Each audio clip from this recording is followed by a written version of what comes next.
entramos num ponto que talvez tenha sido o mais repetido entre nós. Talvez por ter sido o mais repetido, tenha assumido uma aparência de algo meio mecânico, meio enfadonho.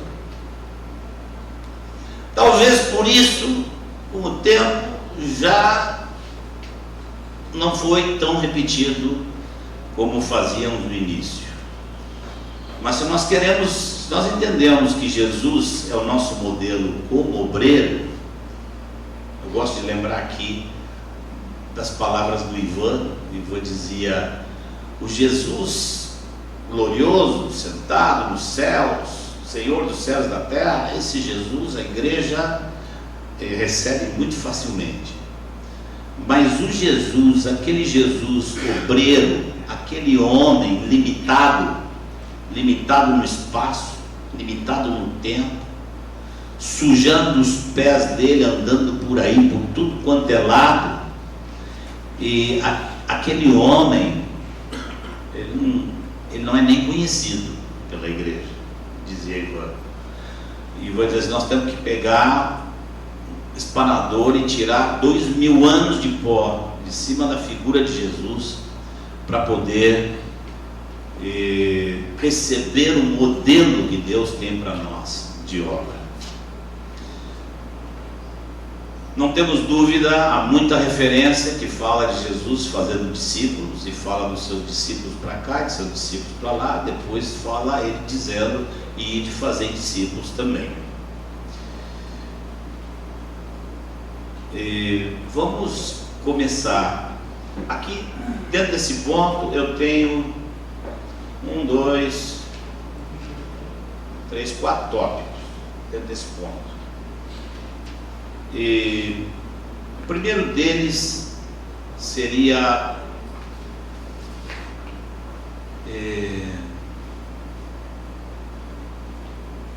vamos ver se Deus nos dá uma outra frase para colocar. Vamos entrar na cabeça de Jesus. Ali dentro da cabeça de Jesus, Jesus está cheio de homens em volta, e Jesus queria fazer discípulos. O que é um discípulo para Jesus? Irmãos, essa verdade, quanto é talvez a verdade principal, quanto ao nosso atuar. Quando nós atuamos, há uma série de coisas que tem que estar muito claras, vívidas na nossa mente e coração. E uma delas é essa: fazemos discípulos. Bom, Jesus deu as características dos discípulos. Então a pergunta é: há no nosso coração um ardor, um zelo, uma chama acesa e que me faz examinar se os que estão à minha volta e eu mesmo, se temos essas características? Uma clareza que me faça temer, estranhar até, quando pessoas estão ao nosso redor e a sua vida não se encaixa com a proposta que nós vemos. Isso, irmãos, é algo que estava no coração de Jesus. Jesus expressou. Vocês conhecem as 5 frases mais famosas de Jesus quanto a isso? Não sei quantos de nós estão levando essas frases na mente e no coração quando estão indo conversar com as pessoas, e quando estão indo pastorear, quando estão indo atender problemas. Lucas 14:33: renuncia a tudo quanto tem.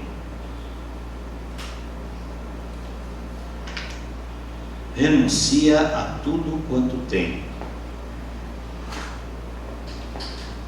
Para ser discípulo. E se não renuncia, não é discípulo. Nós procuramos fazer essas coisas claras aos irmãos ao nosso redor, na prática, no aconselhamento, na aplicação do Evangelho.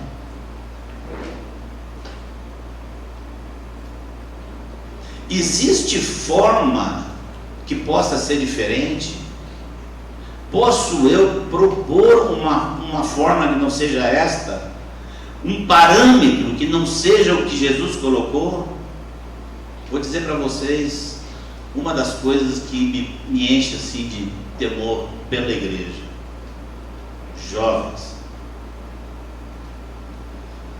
Jovens, e que muitas vezes eu vejo, não estou falando de todos os jovens, mas falo contato com um aqui, com o outro lá, com o outro acolá. Jovens que se mantêm puros, nunca se envolveram com o sexo oposto, se mantêm puros. Mas você anda com alguns desses e vê que eles têm essa castidade quase como que o bilhete de garantia deles. Então eles podem amar mais ao dinheiro, à prosperidade, à profissão, à carreira. Eles podem amar mais a isso do que a Deus e do que aos princípios de Deus. E eu, quando vejo esses, às vezes eu pergunto: fulano, fulana, me colocam a pessoa lá em cima, só que é ouro puro. Medido com que parâmetros? Medido com que parâmetros é ouro puro? Eu penso que corre o risco de nós termos aqui na nossa lista de práticas alguma dessas coisas se tornarem prática de ouro e garantia total e perentória. Ninguém pode questionar alguém que esteja vivendo essa castidade. Meu coração se aperta muito pelos jovens. Eu temo que alguns deles estão sem preencher essas condições aqui. São castos, mas não preenchem as condições que o Senhor colocou. Isso eu já tenho visto bastante. Nós sabemos que há na igreja aqueles que são mortos, tem nome de que vivem, mas estão mortos. Às vezes uma situação crítica revela a realidade do coração deles. Às vezes alguns se surpreendem, mas estava ali, não tinha características de discípulo de forma geral. Jesus disse para a igreja em Sardes: conheça as tuas obras, que tem nome de que vives e estás morto. Sou só eu que tenho essa sensação de que tem gente morta no nosso meio? O Senhor é sempre positivo, porque o Senhor vira para essa mesma igreja e diz: ser vigilante, e consolida o resto que estava para morrer. Tem gente morta, tem gente que está indo para a morte. Busca esses, para que não caiam na morte. Renuncia a tudo quanto tem. Capítulo 14 mesmo, no versículo 26, ama a Cristo acima de tudo e todos. Você vê que já está ali, não só a renúncia que tem que ser renunciada, mas a renúncia, ela se fortalece, e se fortalece por causa de um amor. Aquele que ama a Deus, não há mandamentos penosos para ele. Se você ouve uma pessoa dizendo assim: está tudo muito pesado para mim, muito pesado.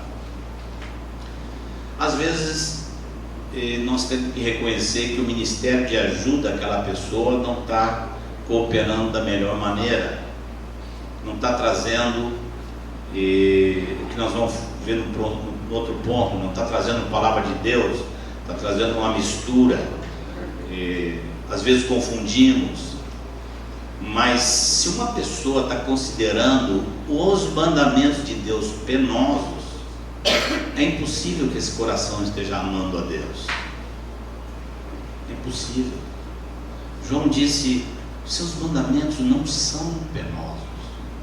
E por que não são penosos? Porque são para Ele, são para a alegria dele, são para a glória dele, são para trazer a justiça para a terra, são para testemunho diante das nações da grandeza e da riqueza de Deus. Então não há mandamentos penosos. Ama a Cristo acima de tudo e todos. Lucas 14, 26. João 8, 31. Jesus diz até uma palavra um pouco mais drástica, porque ele está falando aos discípulos e ele fala de obediência à palavra dele. E deixa eu pegar aqui para ler João 8,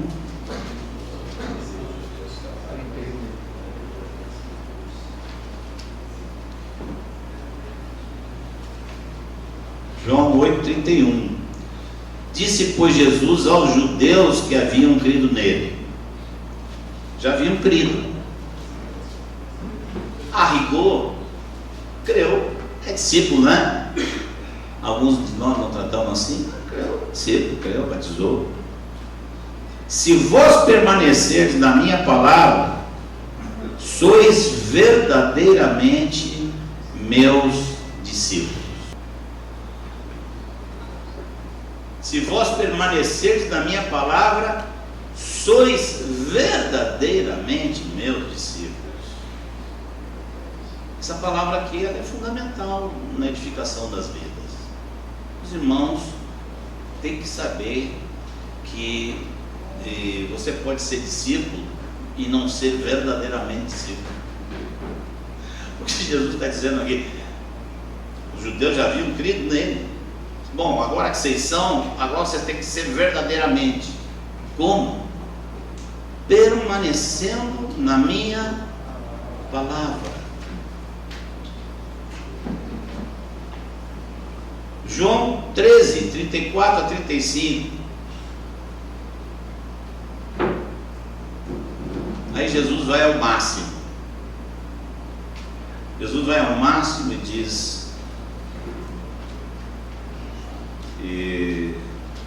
novo mandamento vos dou,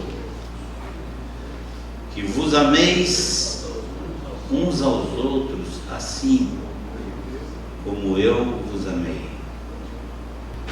Através, principalmente da idade mais moderna, depois que lá pela década de 50 alguém começou a falar de fazer discípulo, já surgiram 358 mil formas, propostas de fazer discípulo. Eu queria sugerir que nenhuma proposta, nenhuma prática que se procure usar pode ser mais forte para formar discípulos do que homens, discípulos que sabem o que é um discípulo para Jesus e buscam e trabalhar de tal forma que aqueles que estão ao seu redor tenham na realidade essas características que Jesus falou. Mencionei 5, Lucas 14:33, renuncia tudo quanto tem. 14:26, ama a Cristo acima de tudo. João 8:31, obedece à palavra de Cristo. E Jesus acrescenta: bom, todo o restante pode ter sido meio... é tão subjetivo que você pode se equivocar. Todo esse negócio de renúncia é uma coisa subjetiva, feita lá no interior. Então Jesus, quando chega em João 8, ele diz: bom, deixemos de lado a subjetividade, vamos para algo objetivo, uma medida que não precisa de muito exame para ver se essa característica está. Obedece a palavra de Cristo, e assim sois verdadeiramente meus discípulos. Percebe que dá um salto, sai de características subjetivas e entra numa característica totalmente objetiva.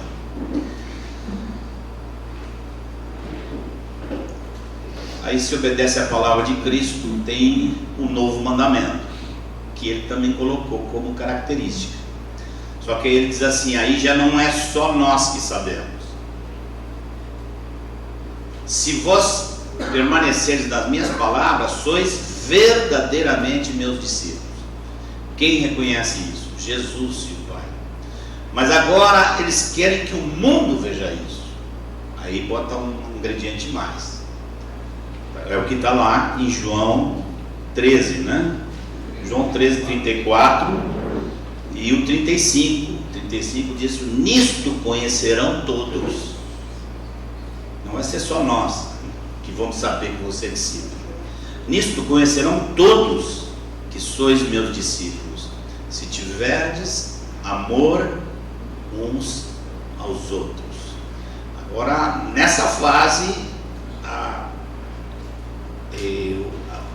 os discípulos já estão, por assim dizer, declarados, carimbados, confirmados diante do próprio mundo. E Jesus, no final, acrescenta, seria o mais óbvio de tudo, que essa pessoa frutifica. Em João 15:8, ele dá como sinal de ser discípulo: nisto é glorificado meu Pai, em que deis muito fruto, e assim vos tornareis meus discípulos. Não quer dizer que eles não eram discípulos, já são discípulos, Jesus chama eles de discípulos, mas assim, na verdade é como se nessa hora vocês estiverem dando fruto, ou seja, contaminando tudo que tiver em volta de vocês. Para ser resumido, essa história de fruto, contaminando tudo que está em volta de vocês e com a minha vida. Nesta hora você já é uma cópia minha. Nesta hora, aí você vai ser meu discípulo. É discípulo, não porque antes não era, mas não, esse é um discípulo que seguiu o mestre e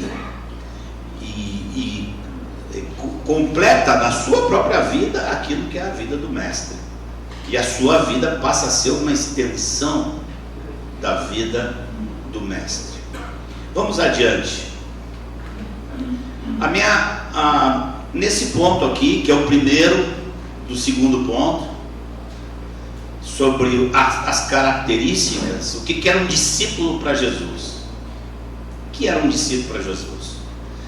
Eu assim vejo, não é um todo, é óbvio, eu vejo o pouco que eu posso ver, segundo a graça de Deus, mas eu penso que em geral a falta dessa claridade que é um discípulo, naquele que está envolvido nessa obra, a falta de claridade sobre isso, o que é que eu busco, para o que eu trabalho, qual é a minha expectativa, por que é que eu estou, afinal de contas, torrando a minha vida. Nossa vida está sendo torrada, nossa vida está no altar e só pega fogo, estamos sendo queimados. Ninguém aqui está vivendo aí para se satisfazer de alguma forma. Bendito altar, sacrifício vivo. Mas para quê? Para fazer discípulos. E isso tem que estar claro. Senão, eu posso estar correndo em vão. Paulo, quando via a igreja saindo do que ele tinha claramente definido, ele dizia: eu temo que eu tenha corrido em vão para com vocês. Ou seja, ele abre essa possibilidade de que nós corramos e a nossa corrida e o nosso esforço seja em vão para alguns. E eu diria que uma das melhores formas de você garantir que o seu esforço é em direção ao que Deus quer, é você estar com a sua mente tomada de que isso é um discípulo. Um discípulo é assim, e eu estou aqui para cooperar com essa obra de fazer discípulos. Quando isso não está claro, ou às vezes está claro, mas pelo próprio contexto vai diluindo, eu vejo que nós podemos ter dois problemas sérios. Um é a sobrecarga.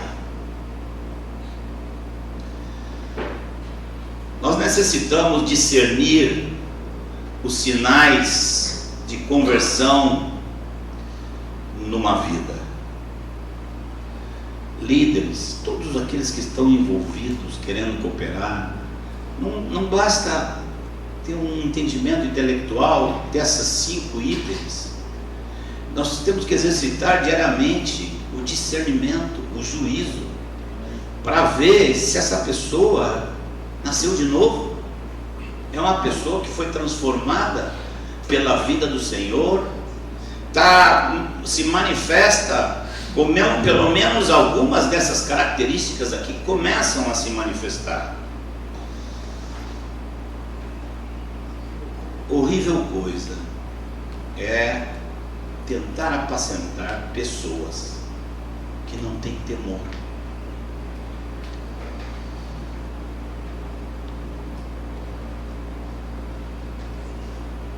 Depois nós vamos falar um pouquinho sobre a mensagem que produz isso e lembrar disso aqui de novo. Mas pessoas que não têm temor ou fé, e você busca apacentar.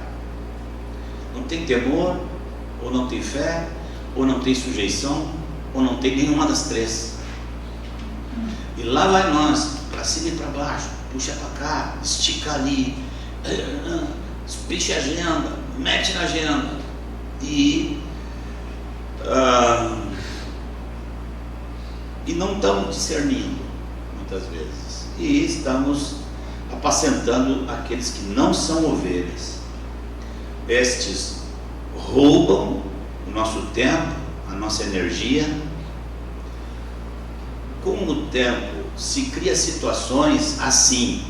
Na época nós tínhamos cunhado uma expressão, o discípulo e o discípulo. Lembra que o Mário falava? Divã, discípulo de divã.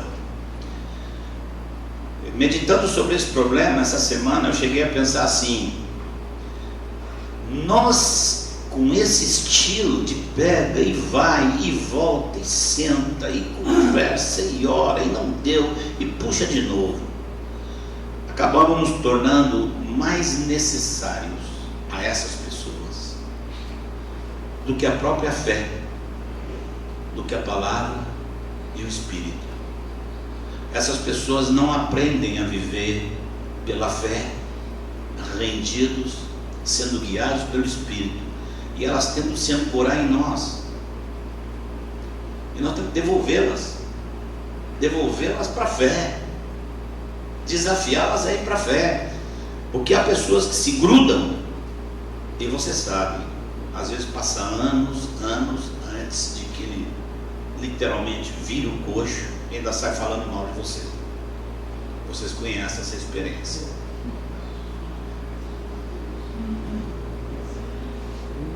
No estágio final desse processo, aqueles que estão prontos e dispostos para servirem a Deus não recebem a devida atenção e acabam sendo mal formados. Essa é a parte importante demais, vou repetir com outras palavras.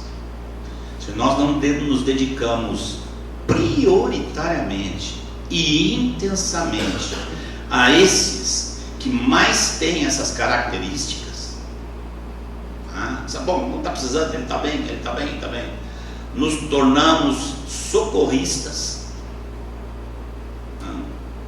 nos tornamos padioleiros na guerra. O único que pegamos é pegar o ferido e levar para o canto, pegar um ferido e levar para o canto. Eu acho, inclusive, que pode ter gente na igreja. Eu gostaria de um dia que começasse a aparecer gente na igreja que só fizesse isso, não tem problema não. Eu acho que tem gente que devia ser padioleiro, sair atrás, ajudando os pastores. Mas isso, que alguém faça isso por um dom, é uma coisa. Agora, que isso vá se tornando o costume geral por um formato aonde a nossa mente não está mais clarificada e nós temos diante de nós uma pessoa que não é um discípulo e nós queremos ajeitar a vida dela como se ele fosse. Então nós nos tornamos substitutos da palavra de Deus, substituto do Espírito Santo, substituto de tudo, e as pessoas passam a depender de nós e põem as esperanças delas em nós. Um problema aí é a sobrecarga. Essa sobrecarga rouba o tempo, impede você de fazer o que Jesus fazia. Nós temos que ver as estratégias de Jesus, que nós vamos ver ainda hoje. Mas esse problema aqui, ele pode competir completamente com a visão que nós temos da própria maneira de trabalhar de Jesus. Então, um problema é sobrecarga. Eu penso que há um problema maior, e eu tenho visto, vejo aqui, vejo lá, vejo acolá, sento, converso com as pessoas, e isso é o que mais assim, me constrange o coração. E acho, dentro da igreja, eu acho que não tem nada que me constrange o coração mais do que isso. É aqueles que por causa disso vivem no engano. Vivem no engano. Ontem eu recebi mais uma vez um zap de um irmão contando um sonho. Eu já perdi as contas de irmãos contando sonho sobre a volta de Jesus e muitos no nosso meio não sendo recebidos pelo Senhor. Lágrima, choro, ranger de dente, muita gente tem visto isso. Eu penso que está de acordo com as Escrituras. Jesus avisou. A primeira vez que eu li Mateus 7, ali no final do Sermão do Monte, quando Jesus diz: nem todo que me diz Senhor, Senhor entrará no reino dos céus, mas aquele que faz a vontade do meu Pai. A primeira vez que eu li isso, na primeira biblinha que eu tive, eu anotei logo na margem. Muita gente na igreja está enganada e confundida. Às vezes se fiam porque tem isso, porque tem aquilo,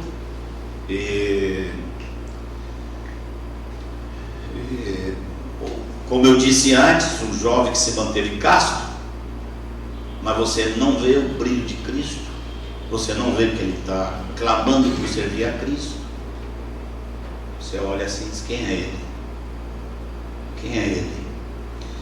E essas pessoas, elas às vezes vêm nos pedir conselho, elas vêm nos trazer situações, eu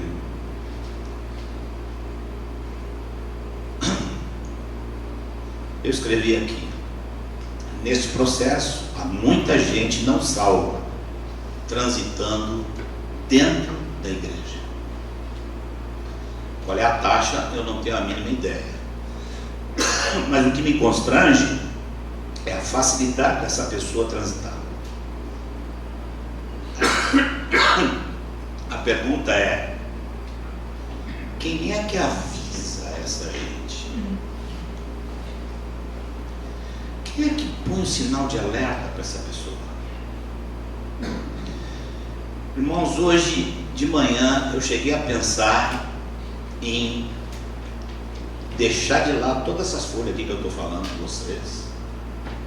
Assim, eu acho que era melhor pegar o Novo Testamento, tudo que tem de advertência e de sinal de alerta para os enganados da igreja, e ler, simplesmente ler isso com os irmãos.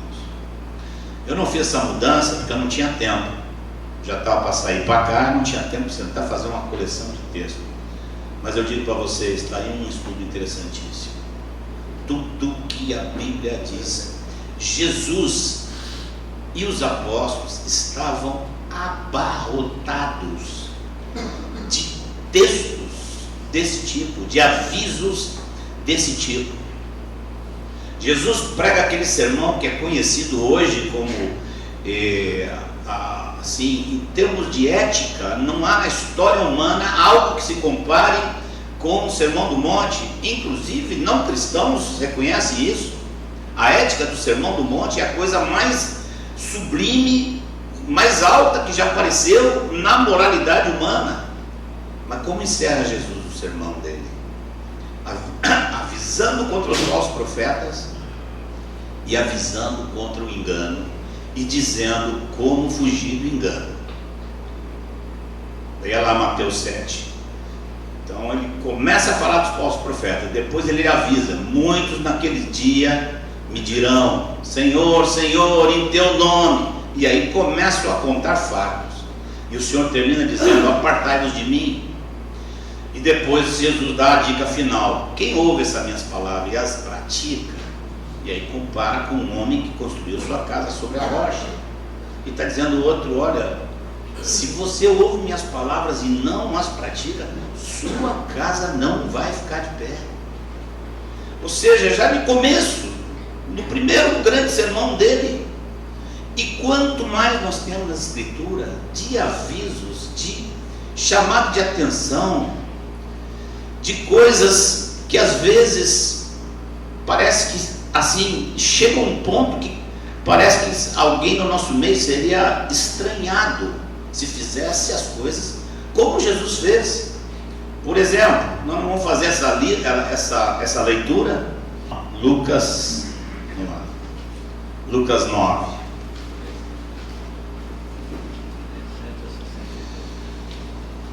No ano passado estive pregando sobre isso. Tivemos uma reunião na casa do Benito com pastores e líderes daquele bloco ali de Centro, Brotas e Rio Vermelho.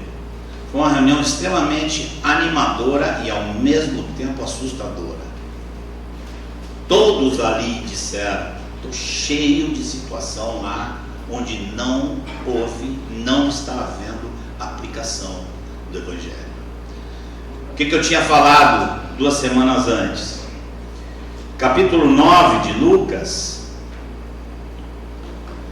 simplesmente observar a diferença entre a pregação, a fala de Jesus no capítulo 14 para a fala de Jesus no capítulo 9.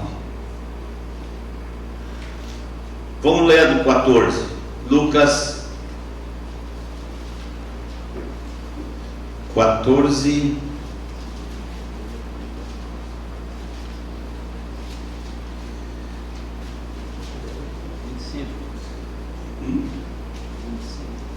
do 25 em diante. Vamos ler versículo 26. Se alguém vem a mim e não aborrece a seu pai, e mãe, e mulher, e filhos, irmãos, irmãs, e ainda a sua própria vida, não pode ser meu discípulo. Versículo 33. Assim, pois, todo aquele que dentre vós não renuncia a tudo quanto tem, não pode ser meu discípulo. O que Jesus está fazendo aqui? Jesus está definindo condições do reino. Está definindo. Se a nossa vida ministerial com as pessoas for sempre definir as condições do reino, não vamos ao ponto nunca, porque Jesus não ficou na definição. O que nós vemos em Lucas 9? Indo eles caminho fora, alguém lhe disse: seguir-te-ei para onde quer que fores. Mas Jesus lhe respondeu: se alguém... Agora Jesus, a pregação do reino, ela geralmente é pública, ela pode ser dada igual para 3, para 10, para 1000 pessoas. Mas o que Jesus está fazendo aqui agora é pessoal.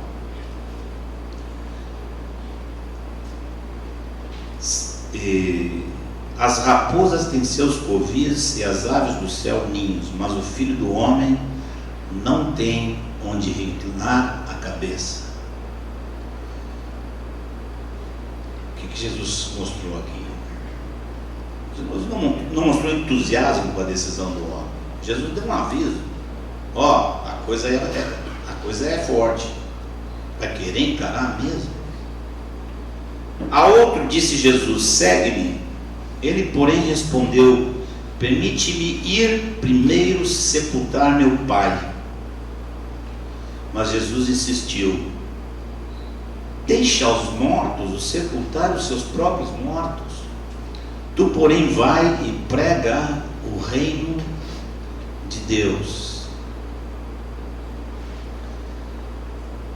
Às vezes, irmãos, eu vejo gente boa no nosso meio, que cresceu em fé, firmeza e mostrando vida, e de repente começa a ratear com essas coisas, peraí, mas primeiro isso, primeiro aquilo, e Jesus deixa de ser o primeiro. Quando é que nós perdemos o primeiro amor? Quando Jesus não é o primeiro. Outro lhe disse: seguir-te-ei, Senhor, mas deixa-me primeiro despedir-me dos de casa. Despedidos de casa. A regra mínima de boa educação. Jesus responde: ninguém que tendo posto a mão no arado olha para trás é apto para o reino de Deus. Primeiro, vamos entender o texto.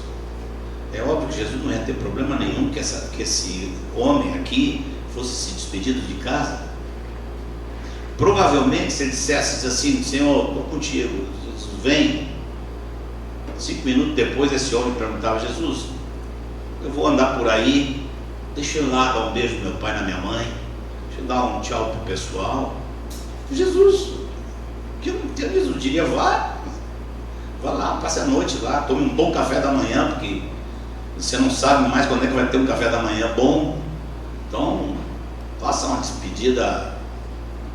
Mas não foi essa a conversa, não foi assim. A conversa foi: deixa-me primeiro. E é esse o problema. Você não tem visto irmãos ao seu redor com a vida cheia de deixa-me primeiro, que primeiro isso, que primeiro aquilo? Segunda coisa, irmãos, eu quero chamar a atenção aqui. Não temos o direito de nos calar. Não podemos.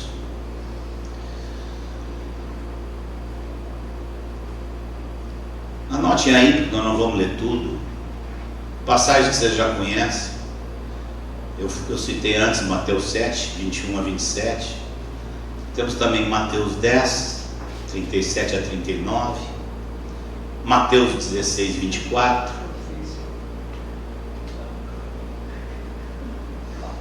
Mateus 10, 37 a 39.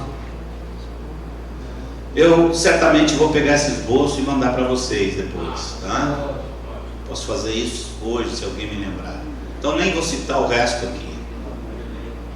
Eu só queria salientar, irmãos, que Jesus e os profetas tinham um ingrediente na estante de remédio deles, chamado desengano. é intenso. Jesus, nos evangelhos, toda hora ele aparece com um desengano. Toda hora. Não vos enganeis. Não fiquem aí achando que está numa boa se não está. Está cheio de fala de Jesus nos evangelhos sobre isso. E os apóstolos a mesma coisa. Não vos enganeis, irmãos. Paulo diz isso em vários lugares. João faz uma carta que parece que a carta toda de 1 João é para não vos enganeis. Tem muita gente aí enganada. Eu penso que, entendendo as características de um discípulo, nós, dispenseiros de Deus, precisamos usar essa medicação para aqueles que necessitam. E ser claros.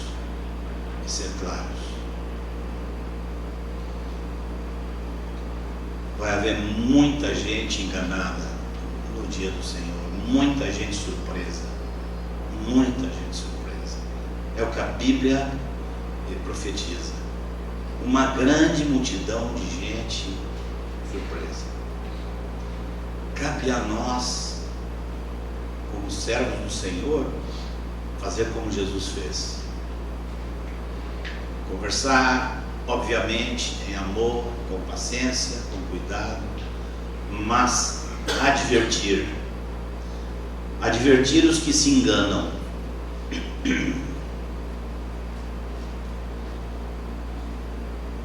Segundo ponto, dentro do segundo ponto, que mensagem Jesus usou para fazer discípulos?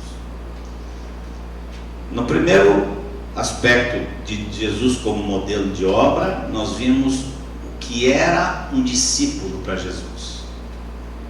Agora, que mensagem Jesus pregava para formar homens que tivessem aquelas características?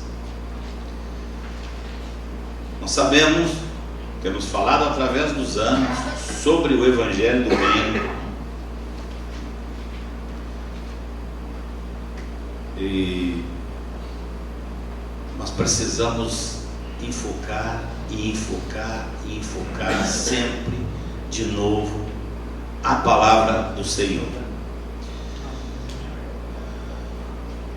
Eu queria dizer o que me vem à mente hoje, que eu anotei aqui. Nós somos ensinados que nós somos cooperadores. Nós sabemos que o fazedor da obra é o Espírito Santo.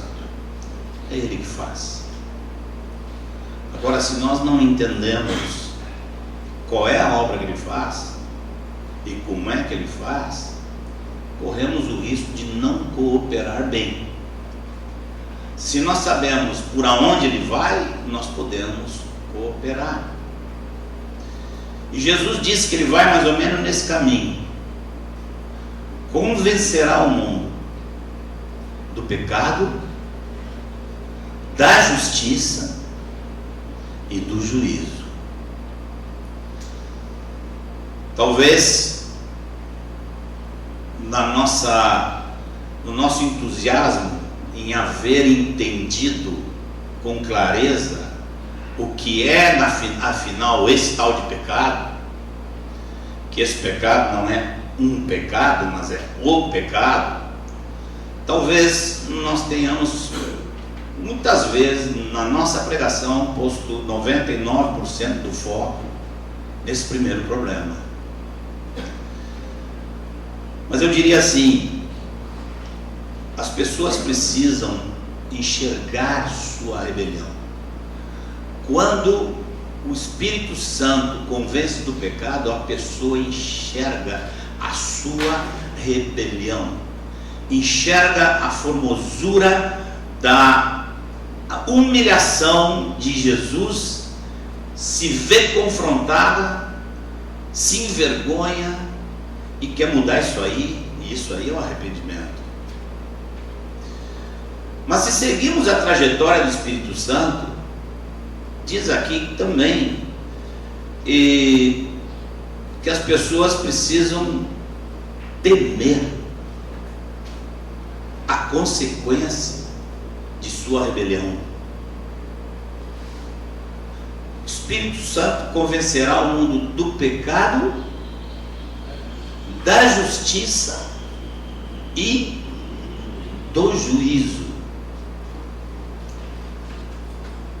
O Vanjo costuma contar, na experiência pessoal dele, que ele, antes de se render ao Senhor, ele passou um ano, sei lá eu quanto, que não conseguia dormir, atucanado, porque sabia que estava no inferno. Sabia que ele estava destinado ao inferno.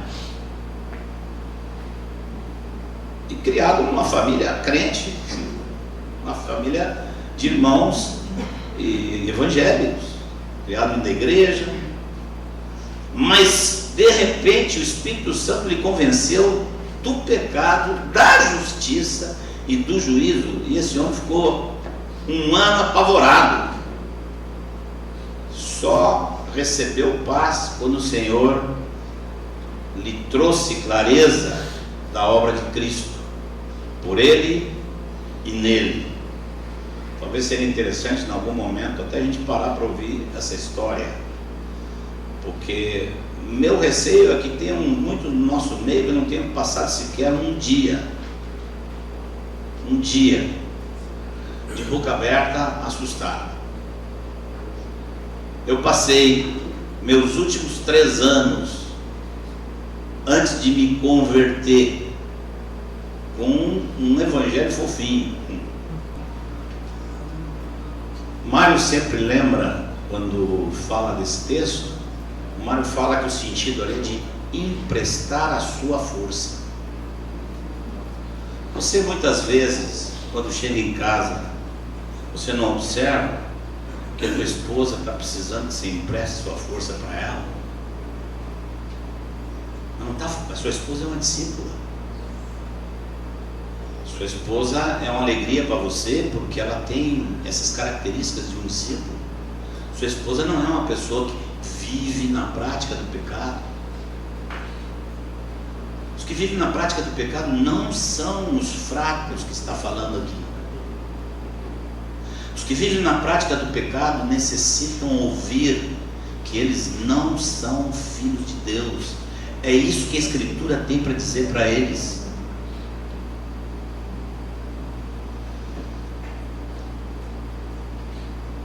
Uma coisa é certa.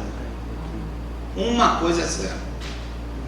Naquele dia vai ser como muitos estão sonhando. Vai ser uma gritaria, um desespero. Ai, ai, ai, ai, ai, eu vou ficar de fora, ai, ai, ai, ai, ai. Isso é certo. Tem uma coisa que não é certa. É se você, de alguma maneira, vai cooperar para que algum desses esteja lá.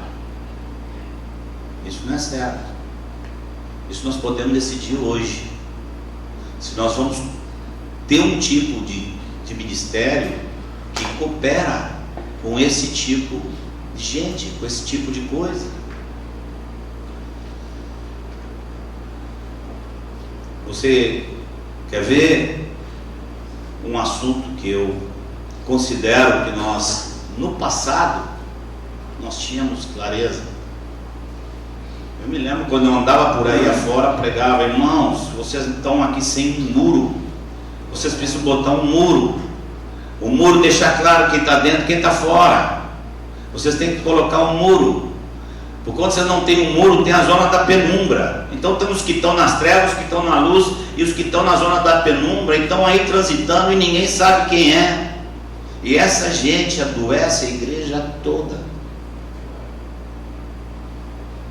Adoece a igreja toda. Alguns fazem assim, vão ao mundo, pecam, aí se arrepende, passa um tempão, sente saudade de Deus, volta.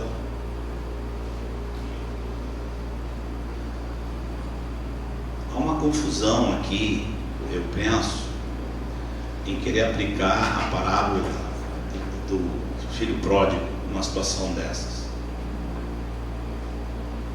A parábola do filho pródigo se aplica na primeira vez que essa pessoa veio a Deus. Ali ela era o filho pródigo que Deus abriu o coração, abriu os braços e a recebeu. Agora, depois de estar na igreja, se afasta, faz o que quer, e quando volta, muitas vezes, e eu tenho visto, volta de qualquer jeito e é uma festa. Ai, que maravilha, você vai falar, irmãozinho querido. Depois apronta de novo, sai de novo, depois volta, e é sempre aquela: fulano agora está mal, fulano, tá bem. Marcos, a isso se aplica Hebreus 10:26? Isso eu ia dizer, Eric. Eu ia perguntar: quem é que está aplicando Hebreus 10 e Hebreus 6 para essas pessoas? Sabe o que acontece? Elas se tornam um modelo crescente. Uma pessoa dessas que transita dentro da igreja, entra e sai como quer, quando vem é recebido, não tem nada, não tem questionamento de nada, e oba, que bom, meu irmão, confundindo esse com um fraco que fala lá em Tessalonicenses. Essa pessoa, ela faz discípulos dentro da igreja. Muita gente olha: é assim, eu posso ir, depois eu volto numa boa, e está tudo bem, eu saio quando eu quero e volto quando eu quero. É assim? Então eu vou tirar minha lasquinha também. E quem é que pega essas pessoas e diz para elas: você precisa uma definição cabal na sua vida, porque você está correndo para o inferno. Aliás, tu tem um pé em cima do abismo e o outro já está caindo dentro do abismo. Quem diz isso para essas pessoas?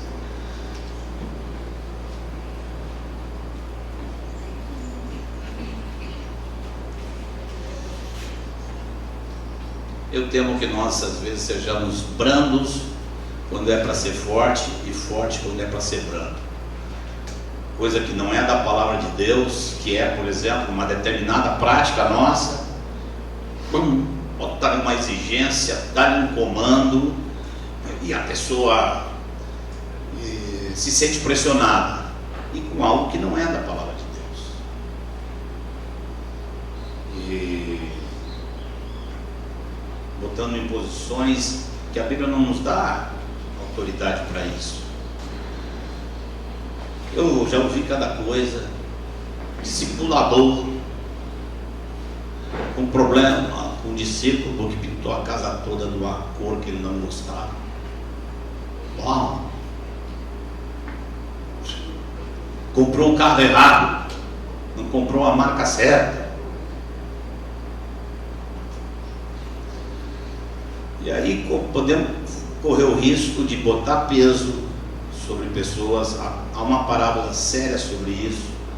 Recomendo vocês lerem uma parábola muito séria sobre essa atitude daquele que cuida dos conservos do Senhor, logo depois do sermão de Mateus 24, no final do capítulo 24. Não temos tempo para ler hoje.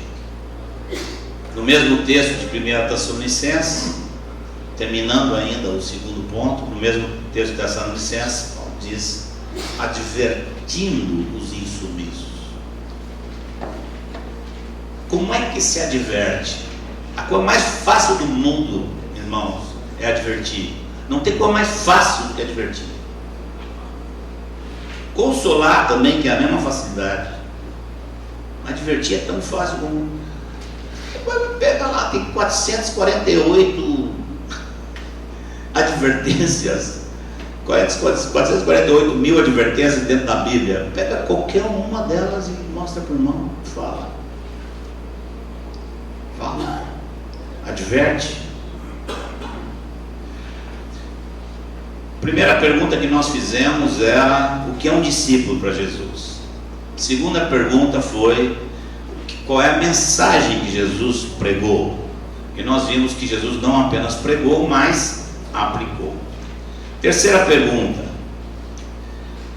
qual era a base do discipulado de Jesus? Meditar nesse ponto tem sido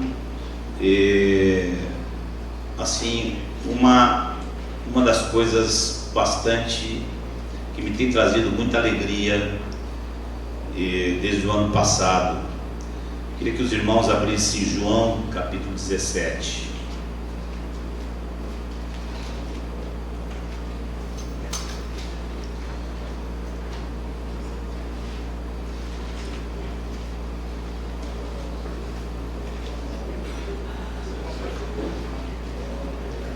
Vou apontar aqui só 3 coisas assim que penso que hoje teriam que apontar. Não vamos falar aqui, por exemplo, bom, vamos falar assim, então não vamos dizer que não vamos falar, mas é no outro tópico. Mas queremos apontar só 3 coisas aqui para responder essa pergunta. Primeiro, uma coisa básica do discipulado de Jesus com os seus. João 17. Jesus tinha os discípulos como um legado de Deus. Às vezes, irmãos, eu ouço falar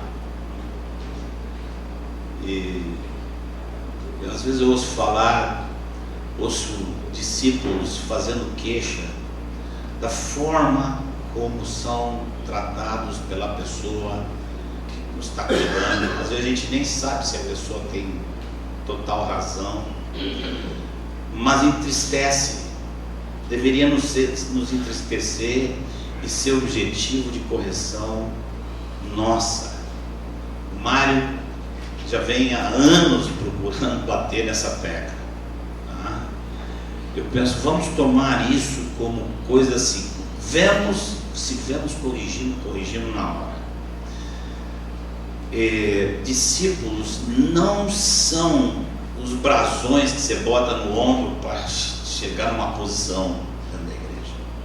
Não são. Os discípulos são um legado. Olha Jesus dizendo aqui, versículo 6, capítulo 17, versículo 6: manifestei o teu nome aos homens que me deste do mundo. Eram teus. Primeiro, a posse não é de Jesus, a posse é do Pai. O Pai é o dono. Mas ele diz assim: eram teus e tu me confiaste. Aí vem a responsabilidade que você recebe quando o Pai confia uma vida aos seus cuidados. Aquela vida tem uma projeção eterna. Uau! Não vos façais muito de vós, mestres, sabendo que eis de... Eu não me lembro literalmente, receber maior juízo. Havereis de ter maior juízo. Então, é uma responsabilidade. Você vai ser julgado não só pela sua vida. O homem casou, já tem discípulo, é a mulher, e não é simplesmente para ser dele, foi confiada a ele. Os filhos foram confiados aos pais. Os novos que se convertem são confiados aos mais maduros na igreja. Eu penso que entre os trabalhos que nós temos que fazer é uma avaliação geral de como é que é realmente cada um desses que nós historicamente chamamos de discipuladores. Eram teus, tu nos confiaste. Versículo 9, ele não diz assim: bom, nos confiaste, agora são meus. Continuam sendo do Pai. Versículo 9: é por eles que eu rogo, não rogo pelo mundo, mas por aqueles que me deste, porque são teus. Me deste no sentido mesmo de antes, me confiaste, mas são teus. Isso eu penso que regia a mente e o coração de Jesus o tempo todo, no trato com aqueles homens.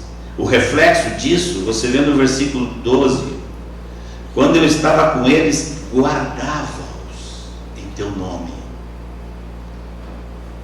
Olha o coração do servo que cuida do conservo. Guardava-os. Guardar. A favor deles, versículo 19, a favor deles eu me santifico. Salta aqui nessas palavras de Jesus, como Jesus tinha aqueles homens como um legado do Pai. Jesus estava quase aqui que prestando contas do Pai. Do Pai, chegou o fim, eu só não guardei o filho da perdição, que estava predito, mas eu guardei o teu nome. Estava o filho prestando contas finais ao Pai, antes de ir enfrentar o juízo, o próprio juízo que Jesus enfrentou. E tinha eles como legado. Que mais? Dava a palavra que não era dele. Vejam aqui, tem uma palavra. Vamos ainda em João 17, olha o versículo 8: porque eu lhes tenho transmitido as palavras que me deste. Aqui nós temos um modelo de fidelidade, e um modelo, irmãos, que beira o absurdo. Ele, sendo a palavra,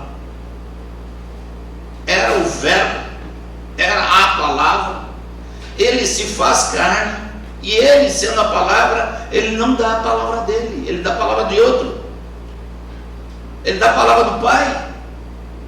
Eu lhes tenho transmitido a tua palavra. Olha o versículo 14, ele repete: eu lhes tenho dado a tua palavra. Versículo 17: santifica-os na verdade, a tua palavra é a verdade. Irmãos, nós passamos os últimos anos procurando enxergar erros, e um deles que o Mário apontou, já vem apontando há tempos, é o erro da catequese mal entendida, onde a gente mandava todo mundo fazer autocatequese. Agora eu digo assim: tira esse erro, não resolve o problema. Só tem uma coisa que resolve o problema: habite ricamente em vós a palavra de Cristo, instruí-vos e aconselhai-vos mutuamente. Irmãos, todos os que têm todos os que têm qualquer nível de ministério, de responsabilidade por outras vidas, seja por uma, duas, seja por 50, seja por 200, todos precisamos passar por uma auto-reavaliação do que é que realmente nós transmitimos quando estamos juntos. Se a palavra habita ricamente. Lembra que eu dei o exemplo de um irmão que estava querendo instruir ele sobre relacionamento com meninas, mas não tinham a palavra, não deram a palavra para ele. Deram para ele conceitos que eram redundantes da palavra. Eu não sei se eu contei aquele exemplo até o fim. Eu disse: quando vocês nos ouvem pregar, vocês nos ouvem dar a palavra. Lá no fim tem: portanto, por causa dessa palavra, para praticar isso, tem isso, tem isso, tem isso, tem isso, tem isso. Uma pessoa que vai instruir a outras não pode se dar ao luxo de pegar o finalzinho: tem isso, tem isso, tem isso, tem isso, e passa para cima do outro. Ó, aqui é assim, ó, tem isso, você não faz isso, faz isso. E a palavra? E a pessoa fica às vezes por anos fazendo uma coisa que fulano disse para ele para fazer. E está por anos tentando fazer um negócio que ele não ouviu de Deus. Porque a pessoa vai ouvir de Deus quando você der a palavra do Senhor.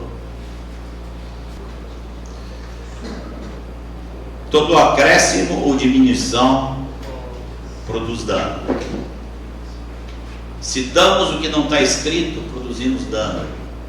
E se não damos o que está escrito, produzimos dano maior ainda. Jesus falava sobre a relação dele com o Pai, falava de si mesmo, falava de sua vida. E Jesus, quando dava a palavra do Pai, Jesus dava a doutrina. A doutrina. É necessário, irmãos, que seja levantado no meio da igreja a doutrina de Cristo Jesus. Principalmente com relação a pecados de língua. Pecados da língua se tornaram aceitáveis, de aceitáveis se tornaram admissíveis, se tornaram comuns. Há uma palavra de Cristo muito clara,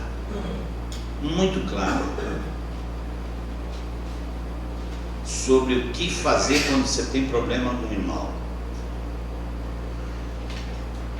Mas eu penso, irmãos, que nós precisamos que a igreja comece a ter temor quanto aos pecados de língua.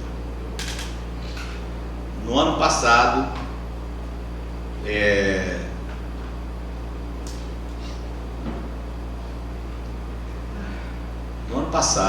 quando estava me dedicando a ler, estudar sobre a volta do Senhor, algumas coisas me chamaram a atenção. Uma é que um dos pecados mais apontados nas Escrituras sobre o anticristo é pecado de língua. A todo lado. Especialista em intrigas, boca cheia de blasfêmias, arrogância.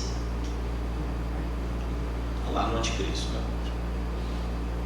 Outra coisa que me assustou também, depois que eu entendi, e isso eu não entendia até o ano passado, que a única pessoa que falou sobre o inferno foi Jesus. A única pessoa que falou sobre o inferno foi Jesus. Ninguém mais na Bíblia falou sobre o inferno como destino eterno. Você vai encontrar na sua Bíblia, vai parecer que é, mas é porque é mal traduzido. Você vai encontrar às vezes traduzido inferno no Velho Testamento, que está escrito lá o Sheol, que não é no inferno.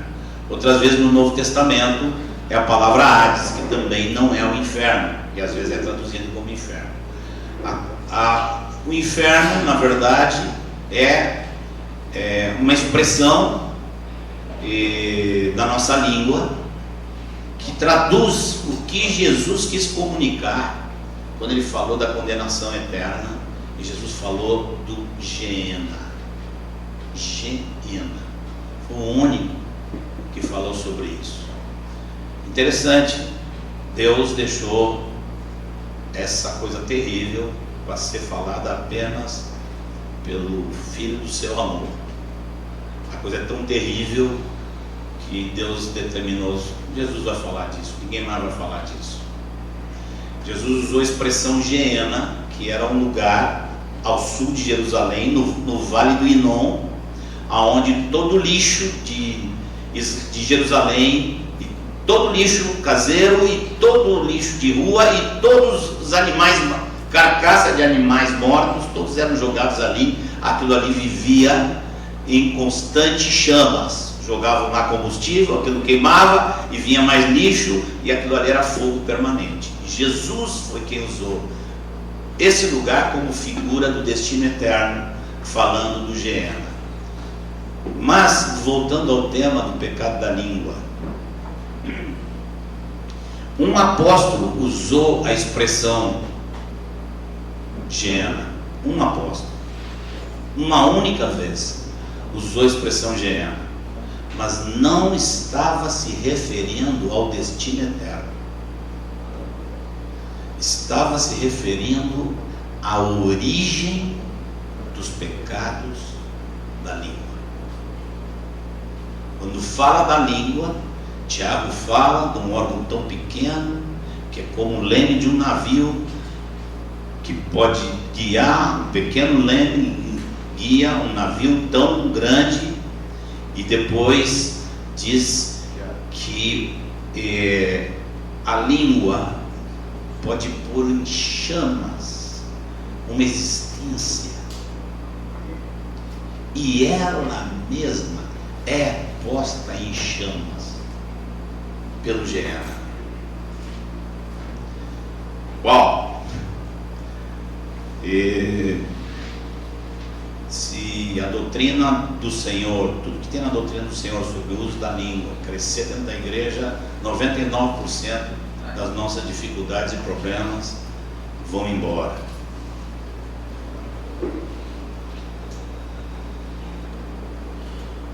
Às vezes você senta para conversar com um e não consegue. Você pensa que vai ter uma conversa, mas já houve conversas prévias, e você vê que a pessoa que senta na sua frente já está tudo conversado. Acho que você sabe o que é isso. Tentar conversar com gente que já está conversada é dose. Aí você vê, se surpreende, ele não sabe o que fazer. Por fim, Jesus então, nesse tópico sobre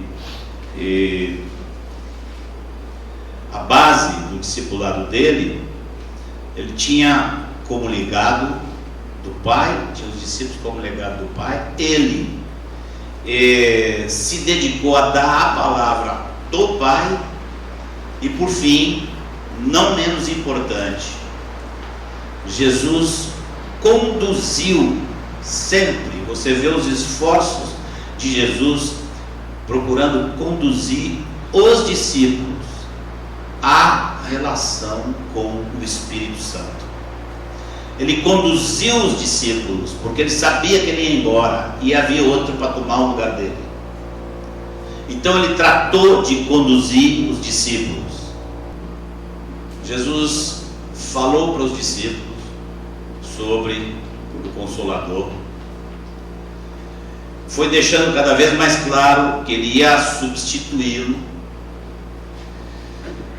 Falou como Consolador, como poder, como guia, como a necessidade de confiar no Espírito na hora que vai falar. Eu sempre me preocupo, porque eu não tenho o que falar.